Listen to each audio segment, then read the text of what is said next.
Good morning बच्चों, good morning. तो आज हम स्टार्ट करेंगे इलेक्ट्रोमैग्नेटिक इंडक्शन का lecture 3 and that is motional EMF. Okay, Lenz law वगैरह ये सब चीजें हमने अच्छी तरह समझ ली, फैराडे लॉ हमने अच्छी तरह से समझ लिया। तो मोशनल ईएमएफ जैसा कि नाम से ही क्लियर है, ईएमएफ का बनना, वोल्टेज का बनना, क्यों? Due to motion. EMF due to motion, due to motion. Motion किसका? कंडक्टर का। कहां? मैग्नेटिक फील्ड में। EMF due to motion of conductor in किसमें? Magnetic field. क्लियर? मोशन की वजह से ईएमएफ डेवलप हो रहा है, इसलिए नाम पड़ा मोशनल ईएमएफ। तो सबसे पहले ईएमएफ का डेवलप होना मतलब क्या? बैटरी बन जाना। ओके, ये एक बैटरी की तरह काम करने लगेगा। ओके, तो पहले हम ये देखें कि बैटरी क्या होता है। वैसे नो डाउट आप अच्छी तरह जानते होंगे, लेकिन फिर भी एक हल्की सी एनालिसिस कि बैटरी क्या होता है, इस चीज को जरा देखें। चलिए मैं मिटा रहा हूं। अगर हम किताबी भाषा के अनुसार बात करें तो बैटरी किसे कहते हैं कि बैटरी एक ऐसा अरेंजमेंट है जो एक कांस्टेंट पोटेंशियल डिफरेंस मेंटेन करता है, कंटिन्यूअस फ्लो ऑफ चार्ज को एश्योर करता है। यही होता है हा? Battery maintains a continuous flow of charge by maintaining potential difference, कह सकते हैं। ओके, अब इस चीज को जरा सा ऐसे समझते हैं। मान लीजिए कि इस तरह का एक अरेंजमेंट है, वर्टिकल प्लेन में इस तरह का एक लूप है, या पाइप कह लीजिए, इस तरह का एक पाइप है। ओके, और ये वर्टिकल प्लेन में है, यहां ग्राउंड कह लीजिए, और ये वर्टिकल प्लेन है हमारा। अगर हम एक बॉल को यहां से छोड़ें तो बॉल आराम से इस ग्रेविटी के अलोंग मजे में लुढ़कते पुढ़कते यहां ग्राउंड तक आ जाएगा। इसके अलोंग गाइडेड होकर के वो बॉल यहां आ गया, डन। लेकिन यहां आया और बात खत्म हो गई, फ्लो खत्म हो गया। हम चाहते हैं कि ये कंटिन्यूअस फ्लो बॉल का मेंटेन रहे, तो there should be a mechanism जो इसको उठा के यहां रख दे। ओके, मान लो यहां पर हम इसे ऐसे दिखाएं कि यहां पर लैडर है। ओके, लैडर के स्टेप बना दो, ठक ठक ठक, और यहां पर मिस्टर एक्स हैं।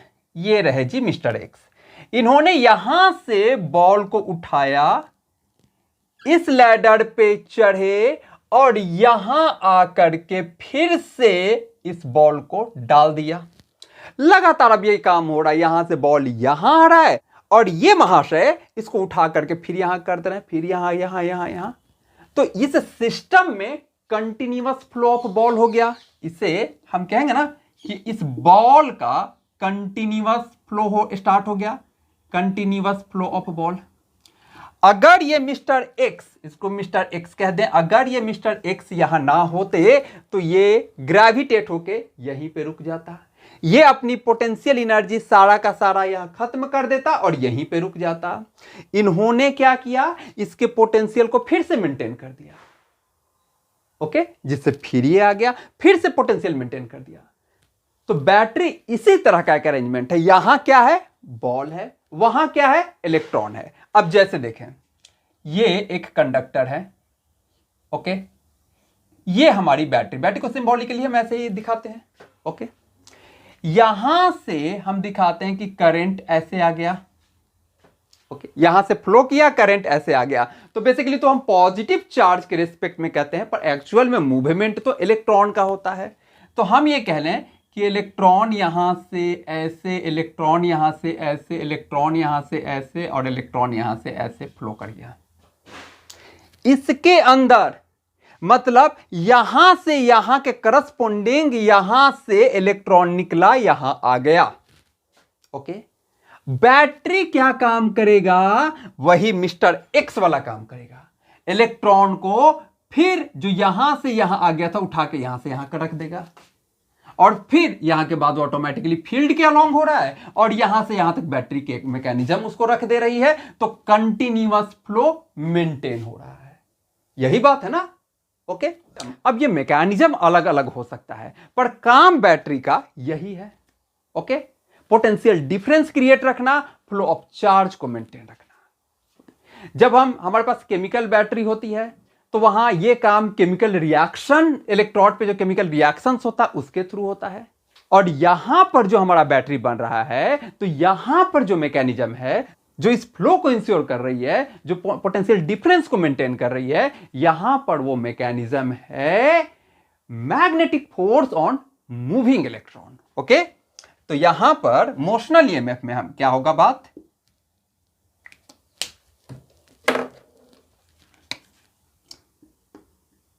मोशनल ईएमएफ का मैकेनिज्म क्या है,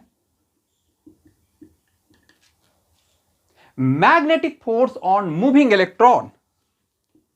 ये वो कांस्टेंट पोटेंशियल डिफरेंस मेंटेन करने में इसका रोल है। अब वो कैसे है, किस तरह से वो बैटरी बना रही है, वो भी हम देखेंगे। तो हम यहां लिखें magnetic force on moving electron, right. अब हम देखते हैं कि कैसे ये मोशनल ईएमएफ जेनरेट हो रहा है। मिटाऊं इसको, क्लियर, चलिए। तो इस बैटरी की मैकेनिज्म जो है, जो हम कह रहे हैं कि magnetic force on moving electron. Okay, आप ये लिया एक कंडक्टर,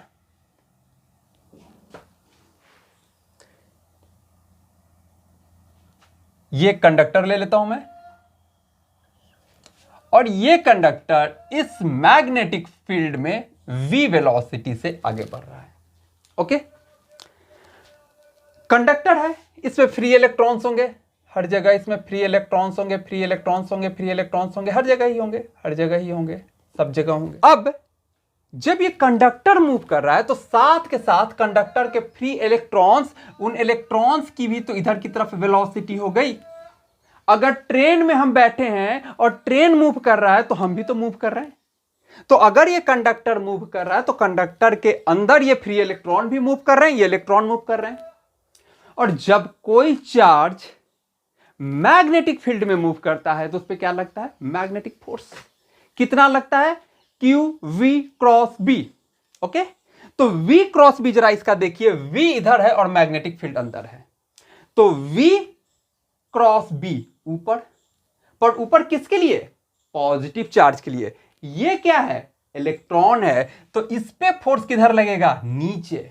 ओके, कौन सा फोर्स, मैग्नेटिक फोर्स, जिसके कारण क्या हुआ, इसके इलेक्ट्रॉन नीचे की तरफ यहां इस एंड पे आने लगे, इलेक्ट्रॉन सब इधर आने लगे, तो इधर इलेक्ट्रॉन का सरप्लस होता गया, इधर नेगेटिव चार्ज का सरप्लस होता गया, और जिस तरफ से दूसरी तरफ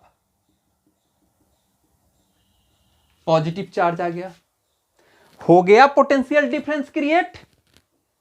ओके, ऐसा होने से इस कंडक्टर के अंदर पोटेंशियल डिफरेंस क्रिएट हो गया, इधर प्लस इधर माइनस, इसके अंदर इलेक्ट्रिक फील्ड आ गया, किधर से किधर की तरफ, हाई से लो की तरफ, यानी इलेक्ट्रिक फील्ड का डायरेक्शन हो गया ऐसे। यह फील्ड पॉजिटिव चार्ज पे अपनी तरफ फोर्स लगाएगा, और negative charge that is electron की बात हो रही है तो उल्टा, यानी यह फील्ड यहां कह लें, हां, ये फील्ड इन्हीं इलेक्ट्रॉन पे इलेक्ट्रिक फोर्स ऊपर की तरफ लगाएगा। ओके, शुरू में अभी जैसे जैसे ये कलेक्ट होना स्टार्ट हुए हैं, फील्ड की वैल्यू कम है, पर ये फील्ड की वैल्यू जैसे जैसे कलेक्शन, ये दोनों एंड पे ये पोटेंशियल डिफरेंस बढ़ता जाएगा तो फील्ड की वैल्यू भी बढ़ती जाएगी, और एक ऐसा समय आएगा कि इस इलेक्ट्रॉन पे, इधर की तरफ मैं ई दिखा रहा हूं, कि इस इलेक्ट्रॉन पे नीचे की तरफ वाला एफ बी और ऊपर की तरफ वाला एफ ई एक दूसरे को बैलेंस कर लेगा, तब अब फर्दर एक्यूमुलेशन नहीं होगा। तब तक, जब तक कि ऐसा नहीं हुआ है, तब तक मैग्नेटिक फील्ड ज्यादा है, मैग्नेटिक फोर्स ज्यादा है, एक्यूमुलेशन होता रहेगा। लेकिन एक्यूमुलेशन होते होते होते होते एक ऐसा पॉइंट आएगा जब इतना ज्यादा एक्यूमुलेशन हो जाएगा कि करस्पॉन्डिंग इलेक्ट्रिक फील्ड इतना स्ट्रांग हो जाएगा कि इलेक्ट्रॉन पे नीचे लगने वाले मैग्नेटिक फोर्स को वो बैलेंस कर लेगा, और तब वही सिचुएशन इक्विलिब्रियम की होगी। तो क्या हम ये बात लिख सकते हैं एट इक्विलिब्रियम, एट इक्विलिब्रियम, क्या इक्विलिब्रियम में हम कह सकते हैं कि उसका मैग्नेटिक फोर्स और इलेक्ट्रिक फोर्स का मैग्नीट्यूड बराबर हो गया, एक दूसरे के अपोजिट कैंसिल कर दिए। कितना होता है magnetic force? Q v cross B, यहां इलेक्ट्रॉन है तो ई वी क्रॉस बी ले लिया, हम सिर्फ मॉड ले रहे हैं, हम सिर्फ मैग्नीट्यूड ले रहे हैं। और इलेक्ट्रिक फोर्स ई वेक्टर, ये इलेक्ट्रॉन गए तो ई, इस सिचुएशन में यहां पर इलेक्ट्रिक फील्ड कितना हो गया? That is v cross B. Final ये इलेक्ट्रिक फील्ड बना, और इलेक्ट्रिक फील्ड आ गया तो उसके करस्पॉन्डिंग फाइनल पोटेंशियल डिफरेंस कितना बना? वही वोल्टेज हो गया बैटरी का। तो हम जानते हैं, आप इलेक्ट्रोस्टैट में हमने पढ़ा है कि डीई, इस मैं यहां वोल्टेज को दिखा रहा हूं, DE is equal to E dot DL होता है ना, DE is equal to E dot DL. E मेरा क्या है? V cross B dot DL. तो उसके डीएल लेंथ में इतना पोटेंशियल डिफरेंस आया given by V cross B dot DL. यहां डीएल क्या है? डिस्प्लेसमेंट वेक्टर, राइट, यानी यहां corresponding length vector. DL length में इतना पोटेंशियल डिफरेंस हुआ तो टोटल लेंथ में कितना हो जाएगा? सीधा सीधा हम कर दें वी क्रॉस बी एक तरह से इंटीग्रेट डॉट टोटल लेंथ, ये हो गया v cross B dot L. यहां पर एक बात नोट करने वाली है क्या, कि if v vector, B vector and उसका लेंथ वेक्टर तीनों आर म्यूचुअली परपेंडिकुलर, अगर म्यूचुअली परपेंडिकुलर हैं ये आपस में, तब यह फॉर्मूला हमारा काफी सिंपल हो जाता है। कैसे? देखिए, तो v क्रॉस b, अगर a वेक्टर और b वेक्टर म्यूचुअली परपेंडिकुलर हो जाता है तो a cross b is A B sine 90, तो ये सीधा सीधी vb हो गया। ओके, राइट, ये हो गया हमारा vb सिंपल। अब देखें, l वेक्टर भी इन दोनों वेक्टर के परपेंडिकुलर है। ओके, तो इन दोनों वेक्टर को एक पल को मैंने मान लिया कि v क्रॉस b जो है c वेक्टर है। सपोज कीजिए आपका यही आया ना, E इजकल टू क्या? v क्रॉस b और इसके साथ है l वेक्टर। एक पल को मैंने मान लिया कि v क्रॉस b, मैंने यहां एज्यूम कर लिया कि लेट v क्रॉस b जो वेक्टर है इसको मैंने कह दिया c वेक्टर। ओके, तो आपका जो ईएमएफ डेवलप हुआ वो c वेक्टर के और l वेक्टर का डॉट प्रोडक्ट। ओके, अब ये c वेक्टर जो है वो v पे भी परपेंडिकुलर है और b पे भी परपेंडिकुलर है, राइट। a क्रॉस b क्या होता है? a पे भी परपेंडिकुलर, b पे भी परपेंडिकुलर। तो भाई उसको हमने c मान लिया है, तो c वेक्टर मेरा v पे भी परपेंडिकुलर है और b पे भी परपेंडिकुलर है। और लेंथ वेक्टर भी तो म्यूचुअली परपेंडिकुलर है। लेंथ वेक्टर भी तो हम कह रहे हैं कि v और b जो केस हमने लिया है उसमें v और b के परपेंडिकुलर तीनों आपस में म्यूचुअली परपेंडिकुलर। इसका मतलब क्या हुआ कि मेरा l वेक्टर c वेक्टर के ही लाइन में आ गया, c वेक्टर भी v और b पे परपेंडिकुलर, l वेक्टर भी v और b पे परपेंडिकुलर, मतलब c और l एक ही लाइन में आ गए। अब देखिए, अगर एक ही लाइन में आ गए तो दोनों के बीच एंगल 0 डिग्री, और जब 0 डिग्री हो गया तो cos 0 1, तो c dot dl simple cl बन जाएगा, cl। इवन इफ अगर एंटी पैरेलल भी हुआ तो cos 180 डिग्री कर देंगे और -1, लेकिन हम यहां सिर्फ मैग्नीट्यूड ले रहे हैं तो फिर वही आ जाएगा cl, राइट। और मेरा c हमने किसे माना? v क्रॉस b को, और v क्रॉस b v और b के परपेंडिकुलर होने के कारण सीधा सीधी vb, और इसके साथ डॉट l, तो vbl जनरल कैसे हो गया? v cross b dot l vector. पर तीनों परपेंडिकुलर के केस में सीधा सीधी VBL। क्लियर? तो हमने मोशनल ईएमएफ को फंडामेंटल तरीके से समझा, जाना कि इसके पीछे की मैकेनिज्म क्या है, कैसे वो वोल्टेज डेवलप कर रहा है, कैसे वो वोल्टेज मेंटेन कर रहा है। अब इसी चीज को थोड़े हम सहज तरीके से देखें फैराडे लॉ से। ओके, चलिए मिटाता हूं। मान लिया कि यहां पर मैग्नेटिक फील्ड है, मैग्नेटिक फील्ड है। ओके, और इसमें पूरा, इस पूरे एरिया में ही मैग्नेटिक फील्ड है, और इसमें ये रॉड v वेलोसिटी से आगे जा रहा है। यही तरह motional EMF, conductor uniform magnetic field में, मैग्नेटिक फील्ड में कंडक्टर मोशन में था, वही है मोशनल ईएमएफ।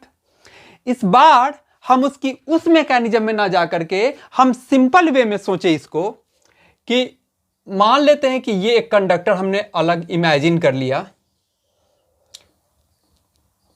और ये वाला जो कंडक्टर है जो मूव कर रहा है वो इस पे है, ऐसे यू फ्रेम पे हमने एज्यूम कर लिया कि ये मूव कर रहा है इधर की तरफ v वेलोसिटी से। ओके, तो जैसे जैसे ये इधर जाएगा ये वाला एरिया अंडर द लूप बढ़ेगा, तो फ्लक्स बढ़ेगा, और फ्लक्स चेंज होगा तो ईएमएफ डेवलप हो जाएगा।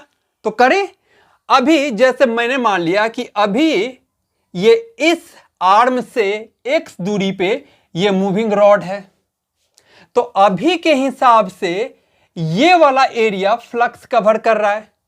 कितना है वो फ्लक्स? ये लेंथ हमने मान लिया L, जो रॉड का लेंथ है, रेक्टेंगुलर हमने ले लिया है। ओके, तो फ्लक्स कितना है?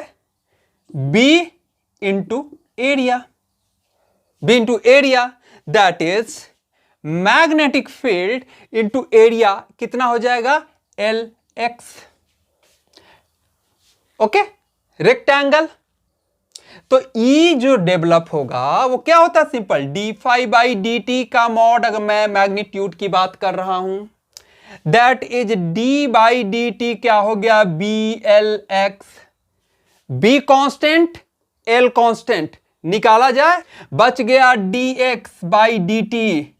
dx/dt वही है ना v, यही v है ना, कितनी तेजी से आगे बढ़ रहा है, तो कितनी तेजी से ये x चेंज हो रहा है, that is dx/dt, that is v।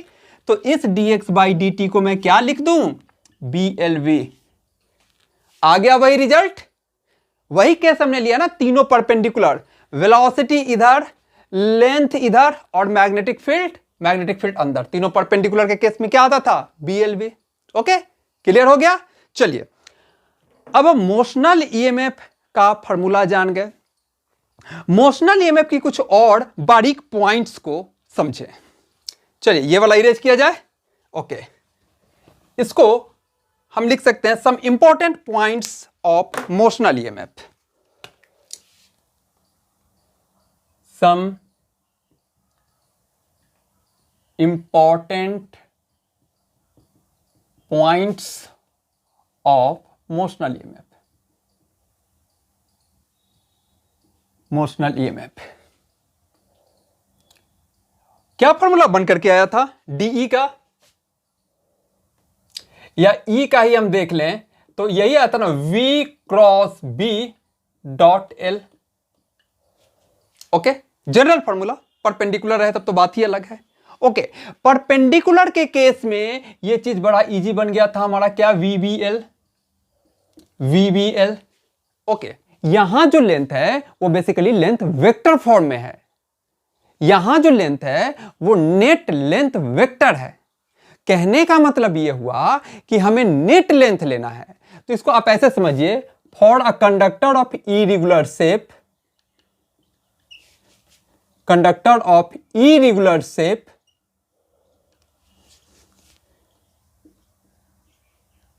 we can replace it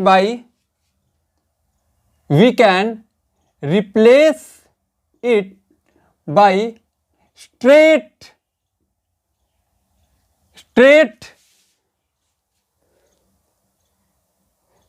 conductor, meeting it's starting and ending point, starting and ending point, इसको ऐसे समझा जाए। मान लेते हैं कि यहां पर इस मैग्नेटिक फील्ड में ये एक सेमी सर्कुलर कंडक्टर है और यहां पर मैग्नेटिक फील्ड ऐसे है और ये v वेलोसिटी से ये कंडक्टर ऐसे जा रहा है इस मैग्नेटिक फील्ड में। ओके, p q, हमें ऐसे पूरे लेंथ की जरूरत नहीं है, हमें p से q तक हम स्ट्रेट लेंथ ले लेंगे तो हम इसे इसके इक्विवेलेंट क्या कहेंगे। मान लो इसका रेडियस r है, इसका रेडियस r है। ओके, तो p से q को हम स्ट्रेट जोड़ देंगे, हम सीधा सीधी ऐसे करेंगे कि ये pq इसके इक्विवेलेंट pq ये रॉड है, ये v वेलोसिटी से जा रहा है। ठीक है, हमें लेंथ वेक्टर यहां से यहां तक का नेट यही मिलेगा ना। ओके, तो ये कितना हो जाएगा, अगर ये r था तो ये r और ये r, ये दूरी हो गई भाई अपना diameter, that is twice radius. अब लगा दीजिए आराम से, तो ईएमएफ कितना डेवलप होगा, इस मैग्नेटिक फील्ड में जा रहा था ना BLV सब परपेंडिकुलर, तो BL हमारा आ गया 2R और इंटू V, ट्वाइस BRV, ये आ गया। और भी कोई शेप हम एज्यूम कर सकते हैं, जैसे इस बार थोड़ा दूसरा शेप ले लें। क्लियर हो गया ना ये। चलिए, सेमी सर्कुलर के केस में हमारा सीधा डायमीटर आ गया। अब इस बार मैं इस तरह का शेप ले ले रहा हूं। सपोज करो आप इस तरह का एक कंडक्टर है ऐसे, ये भी L और इनके बीच का एंगल थीटा, राइट, और ये कंडक्टर v वेलोसिटी से आगे जा रहा है। इसी मैग्नेटिक फील्ड में यहां पर फिर मैग्नेटिक फील्ड ऐसे है, तो मैं कहूंगा कि इसके P Q R इसमें कितना ईएमएफ डेवलप होगा। वंस अगेन मैं इसके स्टार्टिंग पॉइंट को एंड पॉइंट से जोड़ दूंगा, वो इसका इक्विवेलेंट हो जाएगा। सीधा सीधा इक्विवेलेंट क्या कर दूं मैं, P को R से जोड़ दूं, ये हो गया मेरा P R, ये v वेलोसिटी से जा रहा है इस मैग्नेटिक फील्ड में। तो इसका अगर लेंथ निकाल लूं तो मेरा बात बन जाएगा। तो इसी ज्योमेट्री से इसका लेंथ निकाल ले रहा हूं। देखिए यहां पर जब हम इसको जोड़ेंगे ऐसे, ये जोड़ दिया, या कंफ्यूजन से बचने के लिए मैं इसे dot dot dot dot dot ऐसे करके जोड़ रहा हूं। ओके, फिर यहां से इसको कुछ ज्योमेट्रिकल कंस्ट्रक्शन कर लें, ये परपेंडिकुलर ऐसे डाल दिया, सो दैट हम इस राइट एंगल ट्राइंगल में इस हाइपोटेन्यूज की मदद से ये लेंथ निकाल सकूं, और वही लेंथ ये हो जाएगा डबल, तो फिर मुझे ये लेंथ निकल जाएगा। अगर ये पूरा एंगल थीटा है और ये सिमेट्रिक स्ट्रक्चर है, तो भैया ये हो गया ना, जिस सीधा सीधी आधा, ये आधा हो गया और ये आधा हो गया, काम खत्म। इस एल का cos थीटा बाई 2 ये होगा, पर हमें ये नहीं चाहिए, हमें तो ये चाहिए। तो यहां से यहां तक क्या हो गया, एल का साइन थीटा बाई 2, और नीचे भी सेम कहानी, तो फिर से क्यों कैलकुलेट करने जाए, सीधे उठा के चेप देते हैं यहां। अब ये पूरा length 2L sine theta by 2 हो गया, लिख दूं यहां पे, ये पूरा लेंथ कितना हो गया, 2L साइन थीटा बाई 2। थोड़ा और बड़ा लिख लिया जाए भाई, 2L साइन थीटा बाई 2, कहां से, यहां से लेके यहां तक, इसको कह दूं मैं L डैश। अब ये L dash length v speed से इस मैग्नेटिक फील्ड में तीनों परपेंडिकुलर, जानते हैं हम फार्मूला BLV, या L की जगह L डैश, यानी B और L की जगह L dash twice L sine theta by 2, जो अभी कैलकुलेट किया है, इंटू V। क्लियर? ओके, यानी थोड़ा और अरेंज कर लिया जाए भाई, twice BLV sine theta by 2।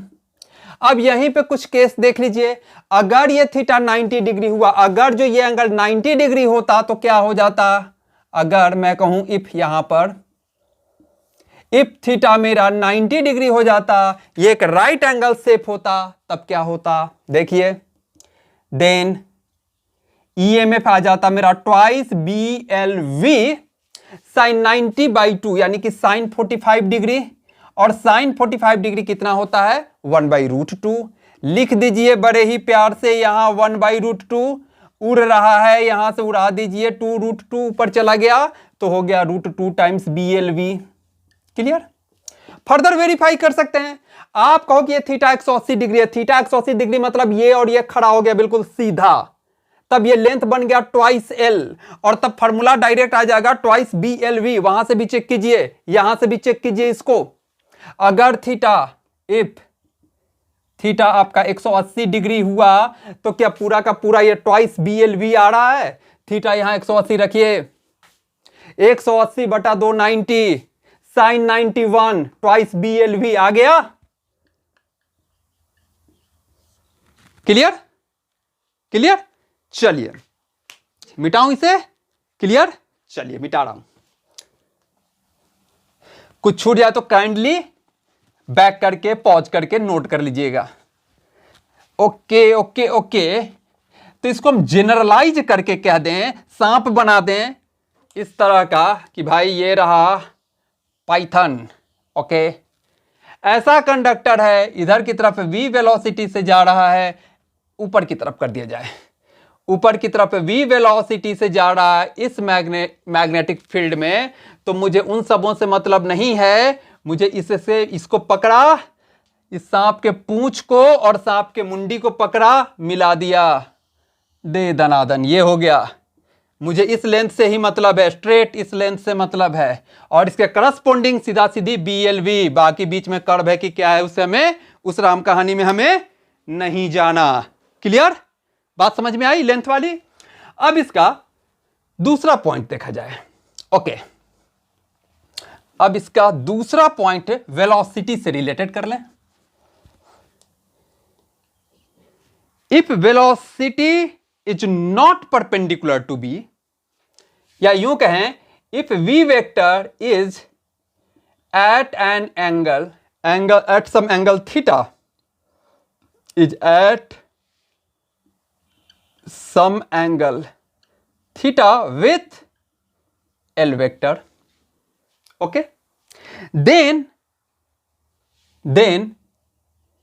take that component of V which is perpendicular to L vector, which is perpendicular to length vector, that is इसको नाम दे दिया V perpendicular। ओके, जैसे आप देखो ये रॉड है, ऐसा रॉड है, और ये v वेलोसिटी से जा रहा है इस मैग्नेटिक फील्ड में। ओके, जैसे ये एंगल अब थीटा दिया हुआ है, इसके लेंथ के साथ ये एंगल थीटा है, तो इसकी वेलोसिटी का दो कंपोनेंट हो जाएगा, एक जो इसके पैरेलल है उसको v पैरेलल कह दिया, और एक जो इसके परपेंडिकुलर है v परपेंडिकुलर। v परपेंडिकुलर मेरा आ गया v sine theta, v parallel मेरा आ गया v cos theta. Parallel component कोई ईएमएफ नहीं देगा, हमें क्या लेना है परपेंडिकुलर कंपोनेंट। तो सीधा सीधी क्या करो आप, EMF equal to B v perpendicular into L कर दो, that is B v sine theta into L कर दो। ओके ओके, बात एक ही है, यहां पर आप ऐसे भी कह सकते हो कि मैंने लेंथ का वो परपेंडिकुलर ले लिया, लेंथ का वो कंपोनेंट ले लिया जो वेलोसिटी के परपेंडिकुलर है। इसको आप ऐसे भी जस्ट एनालाइज करने वाली बात है कि ये लेंथ था जी, और ये वेलोसिटी वेक्टर था जी, और ये थीटा था। ओके, तो इस लेंथ का एक कंपोनेंट, हम ये भी कह सकते हैं कि इस लेंथ का एक कंपोनेंट वेलोसिटी के अलॉन्ग हो जाएगा, कॉस वाला कंपोनेंट। लेंथ का एक कंपोनेंट ये इस वेलोसिटी के परपेंडिकुलर का हो गया, that is L sine theta. Okay, तो हम ऐसे भी कह सकते हैं कि B v L perpendicular, that is एक ही बात है, उसी को इंटरप्रेट करने का अलग अलग तरीका है, जैसी श्रद्धा हो वैसा ले लो, कोई बात नहीं। लेंथ का परपेंडिकुलर कंपोनेंट लेना है वेलोसिटी के तो वो ले लो, वेलोसिटी का परपेंडिकुलर कंपोनेंट लेना है लेंथ के तो वो ले लो।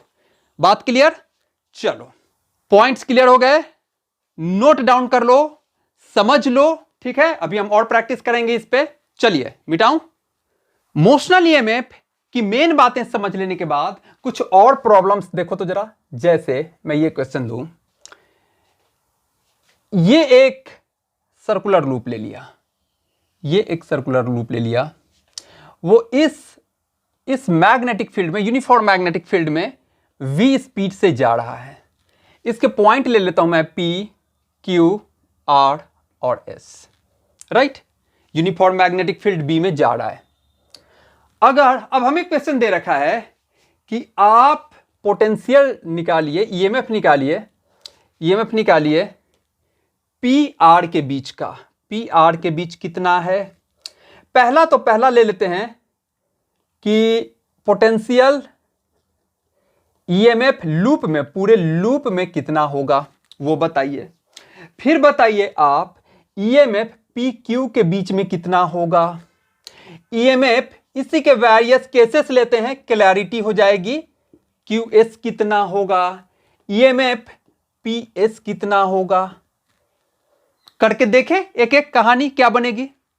सबसे पहले पूरे लूप की अगर हम बात करें तो जरा देखा जाए, यहां पे हमारा जो फॉर्मूला है निकल के क्या आता है, EMF equal to V cross B dot L, यही आता है ना। और लेंथ हमें नेट लेंथ लेना है, वेक्टर फॉर्म में लेना है। तो यहां देखिए ये लेंथ, नेट लेंथ तो घूम करके क्लोज लूप का तो नेट लेंथ 0 हो जाएगा ना। ये नेट लेंथ तो हमें कुछ मिलेगा ही नहीं। जब वो ऐसे था तब हम यहां से यहां तक लिए थे, राइट, इनिशियल और फाइनल। पर जब लूप है तो इनिशियल और फाइनल दोनों तो एक ही जगह हो गया ना। तो नेट एल वेक्टर 0 हो गया और मेरा ईएमएफ टोटल लूप में कितना आ जाएगा, 0। क्लियर। अब दूसरा करते हैं PQ के लो।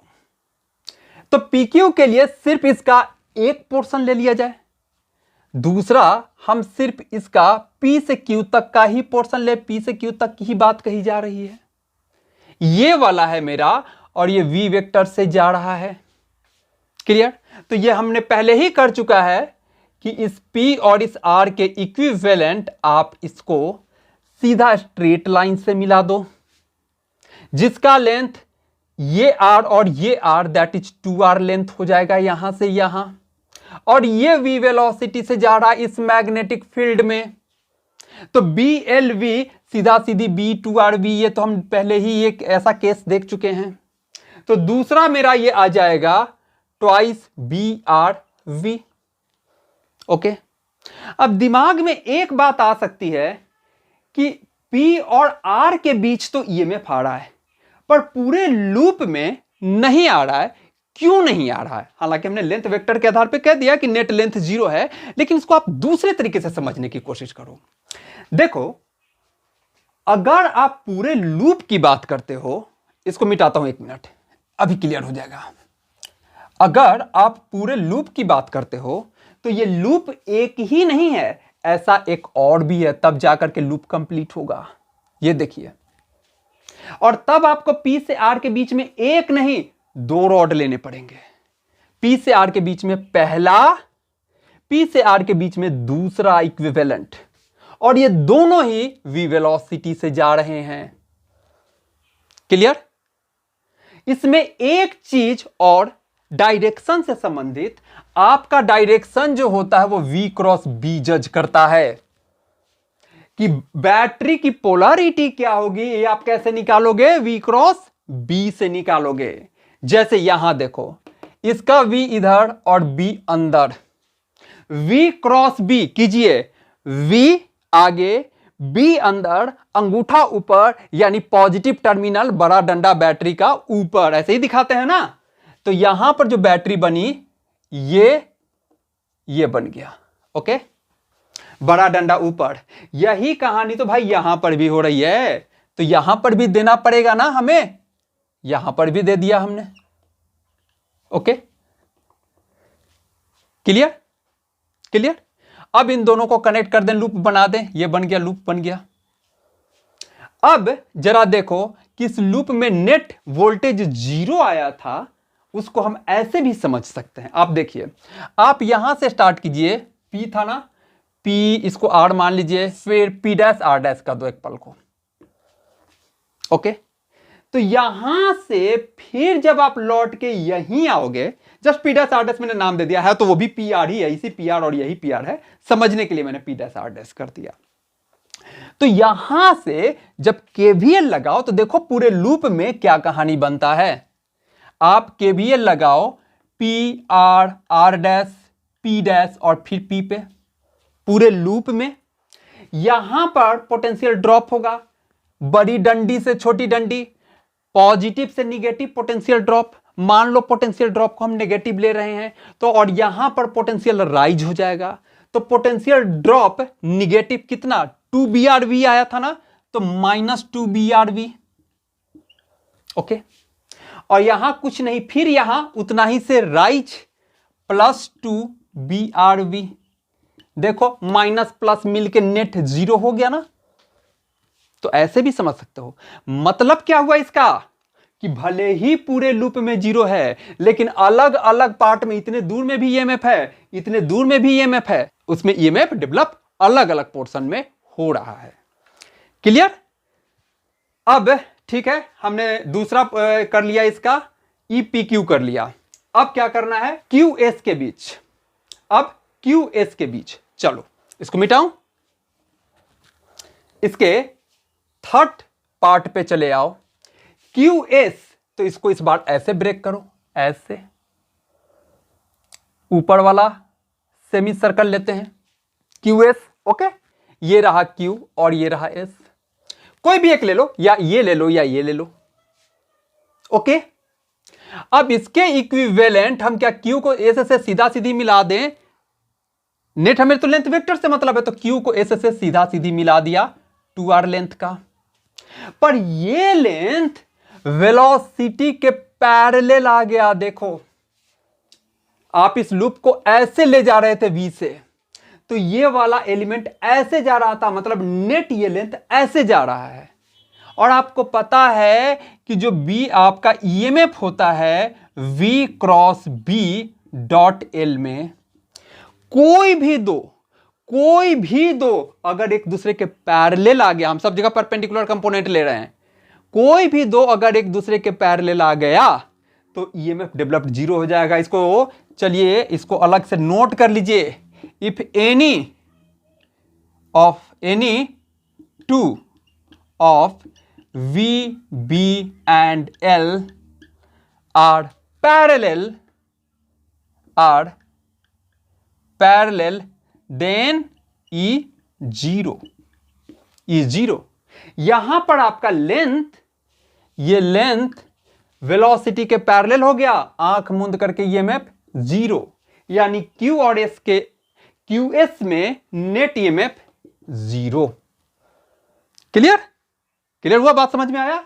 अब है चौथा PS, यानी एक क्वार्टर यहां से लेकर के यहां तक। इसको भी देख लिया जाए। चलिए इसको मिटाता हूं, फिर क्वार्टर वाला देखा जाए। इसी को क्वार्टर कर दें, ये मिटा दें, बन गया क्वार्टर। ये रहा कहां से कहां, P से यहां S तक, P से लेके S तक। ओके, अब देखो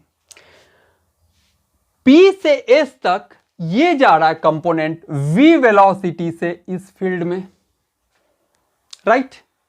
P से S तक, तो P से S को हम मिला दें और रिजल्टेंट कर दें, ऐसा कर दें।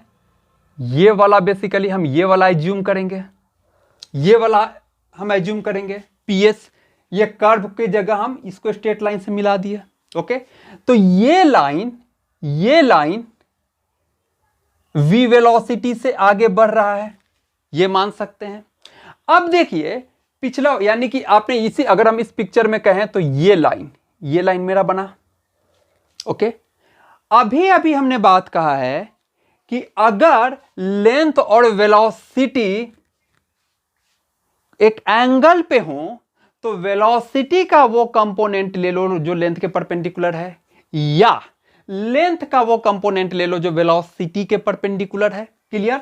यहां पर देखो इस लेंथ का हम ये कंपोनेंट ले लें, इस लेंथ का ये कंपोनेंट वेलोसिटी के परपेंडिकुलर है, यानी इस लेंथ का, यहां पर इस पिक्चर में देखो ये P है आपका, ये S है, ये PS का ये लेंथ, ये वाला लेंथ वेलोसिटी के परपेंडिकुलर है, और ये वाला लेंथ सिमिट्री से क्या हो जाएगा R, यहां आ गया सेंटर। ये चीज देखो आप, पहले मैंने इसको रिप्लेस किया इससे, और फिर इसका मुझे सिर्फ वो कंपोनेंट लेना है जो इस वेलोसिटी के परपेंडिकुलर है, यानी इसका ये वाला कंपोनेंट लेना है। ये वाला कंपोनेंट क्या बन गया, सिर्फ और सिर्फ R।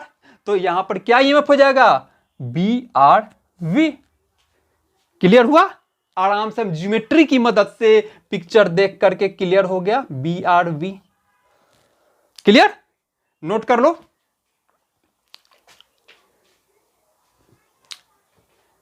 मिटाऊं?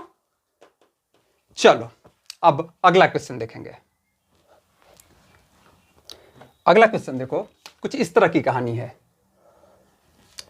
दो सिमेट्रिक रिंग ले लेते हैं, नंबर 1, और ये रहा जी इसी का कजिन ब्रदर नंबर 2। सिमेट्रिक है, शायद उतना सिमेट्रिक बना नहीं मुझसे, लेकिन समझ लो भाई सिमेट्रिक है, काम चला लो। और ये एक कंडक्टिंग सरफेस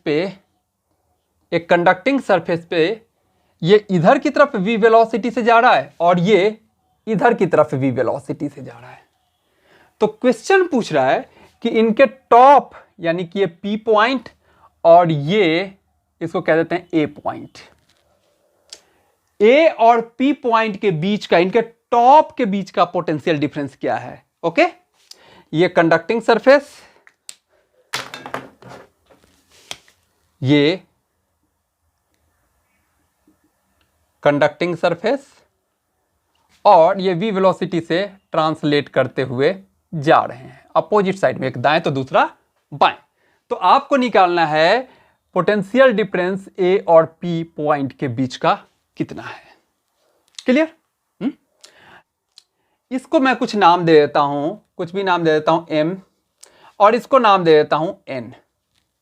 तो पहले मैं PM निकालूं, PM के अक्रॉस अभी हमने निकाला है जैसे, तो इसको मैं रिप्लेस कर दे रहा हूं इससे, स्ट्रेट लाइन ऐसे, और इसको मैं रिप्लेस कर दे रहा हूं ऐसे। ओके,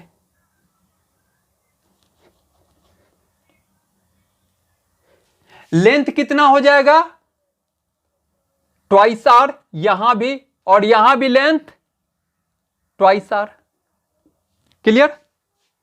ये जा रहा है इधर और ये जा रहा है इधर, और फील्ड मेरा हमने यही ले लिया है। तो ये जब इस फील्ड में जा रहा है तो V क्रॉस B, बड़ी डंडी ऊपर बन गई, इसको रिप्लेस कर दिया। जो काम हमने अभी किया है वही किया है, कोई नया नहीं।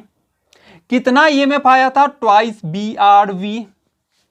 पर ये वाला जा रहा है इधर, तो V क्रॉस B, इसकी बड़ी डंडी नीचे बनी, इसकी बड़ी डंडी पोलैरिटी नीचे बनी, ये बनी। क्लियर? हम नाम दे दें वही P, M, N और A। हमें पोटेंशियल डिफरेंस पूछा गया है, एक मिनट, ये V वेक्टर, ये बड़ी डंडी, ये छोटी डंडी, ये हमें पोटेंशियल डिफरेंस निकालना है A और P पॉइंट के बीच का। ये वाला सरफेस कंडक्टिंग है तो सेम पोटेंशियल पे होगा, इसे मिला दिया जाए। फिर हम P से A पे पहुंचे KVL लगाते हुए। अप्लाइंग KVL जरा देखो, अप्लाइंग KVL। आप P से स्टार्ट करो, पोटेंशियल एट P लिखो। यहां पर राइज हो रहा है कितने का, उतना ही, ट्वाइस BRV। मैग्नीट्यूड उतना ही होगा, पोलैरिटी बदल गई क्योंकि ये इधर जा रहा है, तो इसका बड़ा वाला डंडी पॉजिटिव इसका नीचे आ गया, इसका पॉजिटिव ऊपर आ गया। राइट? V क्रॉस B से हमने देखा, इसका V क्रॉस B से डाउन देखा। क्लियर? चलिए, यहां पर राइज हो रहा है, राइज को चलो हमने पॉजिटिव से दिखा दिया, ट्वाइस BRV। यहां से यहां तक कोई चेंज नहीं, यहां पर फिर से राइज हो रहा है माइनस से प्लस, तो फिर से +2 BRV। पहुंच गए कहां पे, A पॉइंट पे, is equal to A। P से स्टार्ट किया, पोटेंशियल चेंजेज को जहां जहां आया दिखाया, दोनों जगह राइज हुआ, दोनों जगह प्लस लिख दिया, पहुंच गए ए पे। तो क्या हो जाएगा, आपको निकालना VAP मतलब VA माइनस VP, इन दो पॉइंट के बीच का पोटेंशियल डिफरेंस क्या हो जाएगा, VP इधर ले जाइए, VA माइनस VP, यही कैलकुलेट करना है ना। कितना हो गया 4BRB। क्लियर, बात समझ में आया? ओके, पिछले ही वाले क्वेश्चन पे बस थोड़ा बहुत चेंज करके ये क्वेश्चन बन गया। चलिए इसको नोट किया जाए, इसको नोट किया जाए फटाफट। एक और क्वेश्चन कराता हूं, चलो मिटाऊं। चलिए अगला क्वेश्चन कुछ इस तरह का। मान लो कि एक एरोप्लेन है। भाई मेरी ड्राइंग ऐसी ही है, जैसे काम चलाना पड़ेगा जैसे तैसे। ये एक एरोप्लेन बना रहा हूं मैं, ये रहा जी एरोप्लेन, और ये है इसका विंग, ये है इसका विंग। ये एरोप्लेन इस डायरेक्शन में v वेलोसिटी से जा रहा है। एरोप्लेन है, स्पीड काफी है, मान लेते हैं 1000 किलोमीटर पर आवर, 1 घंटा में दिल्ली से पटना। ओके, और यहां इसके जो विंग्स हैं, ये विंग्स यहां से लेकर के यहां तक इसकी लंबाई दे रखी है 54 मीटर। ओके, और यहां पर vertical component of earth magnetic field है 5 × 10⁻⁻5 टेस्ला, लगभग इसी ऑर्डर में होता है। तो क्वेश्चन पूछ रहा है कि find EMF developed in its wing। Clear, यानी बेसिकली आपको EMF PQ equal to what, that is to be calculated. कहानी क्लियर? चलिए, ये जो ताम झाम दिया हुआ है, तो हम सीधा सीधी ये ना कह दें कि ये एक कंडक्टर है, ये एक कंडक्टर है, इसको x मान लें, ये y हो गया।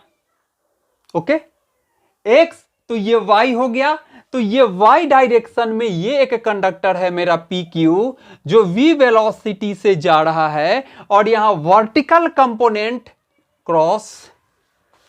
अगर कई बार ऐसा भी हो सकता है कि हॉरिजॉन्टल कंपोनेंट दिया रहे तो डिप भी दिया रहेगा, और tan delta equal to VB/BH से हम वर्टिकल कंपोनेंट निकाल लेंगे। ठीक है, पर यहां हमें डायरेक्ट वर्टिकल कंपोनेंट दिया हुआ है। तो ये आपको दे रखा है VB 5 × 10⁻⁻5 टेस्ला। तो डायरेक्ट लैंग्वेज अलग था, पर कहानी तो सीधा सीधी यही थी ना। तो EMF कितना डेवलप हो गया, B, V और विंग्स की लंबाई। ठीक है, ओके, यानी B हमारा है 5 × 10⁻⁻5, वेलोसिटी है 1000 किलोमीटर पर आवर। मुझे ऐसा यूनिट में चाहिए, तो 1000 × 7 के साथ 5/18 कन्वर्जन फैक्टर मीटर पर सेकेंड आ गया, और ये लेंथ दे रखा है हमारा 54 मीटर। गया 18 3 जा 54, 5 3 15, 15 5 जा 75, 75 इंटू यहां कितना बचा, 3 को खत्म कीजिए, बचा 10⁻⁻2, कितना हो गया 0.75 वोल्ट। बहुत ज्यादा नहीं, थोड़ा है, मात्र 1 वोल्ट का इतने बड़े विंग में आया, लेकिन चलो जो भी है तो 0.75 वोल्ट। तो हुआ क्लैरिटी थोड़ा बहुत मोशनल EMF का। आज जो हमने देखा वो फंडामेंटल नेचर के प्रॉब्लम्स देखे।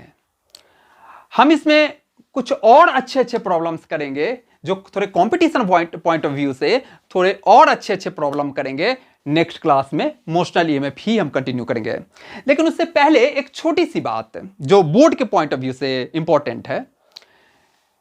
इंड्यूस्ड करंट का डायरेक्शन निकालने के लिए एक और तरीका है, that is Fleming right hand rule. Magnet वाले चैप्टर में हमने पढ़ा था फ्लेमिंग लेफ्ट हैंड रूल, तो इससे कंफ्यूज नहीं होना है। यहां पर हम पढ़ेंगे फ्लेमिंग राइट हैंड रूल। तो बस वो देख लीजिए, 1 मिनट, बोर्ड में आ जाता है कई बार। चलो इसको मिटाओ।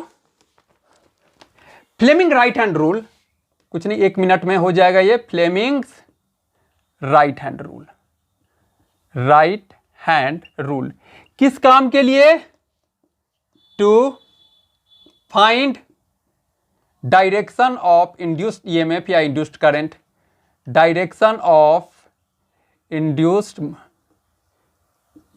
इंड्यूस्ड ईएमएफ और करंट। चलिए जैसे एक इसको पहले एक मैं ये से बना लूं, वही वाला एग्जांपल ले लें कि ये रेल टाइप का स्ट्रक्चर है, ये यू टाइप का स्ट्रक्चर है, उस पे ये v वेलोसिटी से जा रहा है, यहां पर मैग्नेटिक फील्ड ऐसे है। तो अब यहां पर मुझे मान लो कि निकालना है इंड्यूस्ड करंट का डायरेक्शन, तो हम लोग तो बड़े आसानी से निकाल लेते हैं ना जी, v क्रॉस b से निकाल लें जैसे अभी निकाल रहे थे, या फ्लक्स बढ़ रहा है तो फ्लक्स घटाना चाहेगा लेंस लॉ से निकाल लें। हा? एक और तरीका फ्लेमिंग ने दिया है, तो जस्ट कुछ जानने के लिए कि क्या है, ताकि बोर्ड वगैरह में आ जाए तो हम लिख सकें। ये राइट हैंड रूल है, तो अपने राइट हैंड को जरा सा डांस करवाइए, उंगलियों को तीनों को परपेंडिकुलर, जैसे लेफ्ट हैंड में किया था वैसे ही तीनों को perpendicular. Okay, thumb, four finger, middle finger. Okay, thumb को कंडक्टर के मोशन की तरफ रखना है, थंब को कंडक्टर के मोशन की तरफ रखना है, यानी कंडक्टर का मोशन इधर है तो थंब मैंने इधर कर दिया। ओके, और ये फोर फिंगर मेरा मैग्नेटिक फील्ड बता रहा है। ओके, लेफ्ट हैंड रूल में भी फोर फिंगर जो था मैग्नेटिक फील्ड ही बता रहा था, तो यहां भी फोर फिंगर मेरा मैग्नेटिक फील्ड ही बता रहा है। थंब किधर है? थंब कंडक्टर के मोशन की तरफ है, तो देखो इस कंडक्टर का मोशन, और मैग्नेटिक फील्ड अंदर की तरफ, तो ये फोर फिंगर मेरा मैग्नेटिक फील्ड की तरफ। तब जो ये मिडिल फिंगर है वो मेरा दिखाएगा करंट का डायरेक्शन, तब ये मिडिल फिंगर मेरा करंट का डायरेक्शन दिखाएगा। तो ये बन गया करंट का, इसमें ऐसे फ्लो करेगा, यानी इसकी बड़ी डंडी ऐसे बनेगी बैटरी की। बस यही बात था, पर हम लोग डायरेक्ट वो v क्रॉस b से कर लेते थे, v इधर v क्रॉस b कर लिया फटक से। ओके, लेकिन जान लीजिए बाय द वे बोर्ड में पूछा तो हम इसको डिस्क्राइब कर सकते हैं। ओके, तो इस लेक्चर को मैं यहीं पे खत्म करता हूं, अगले बार मोशनल ईएमएफ के थोड़े और अच्छे problem competition point of view से देखेंगे। ठीक है, तो मन लगा के पढ़ते रहिए। थैंक यू बच्चों, थैंक यू।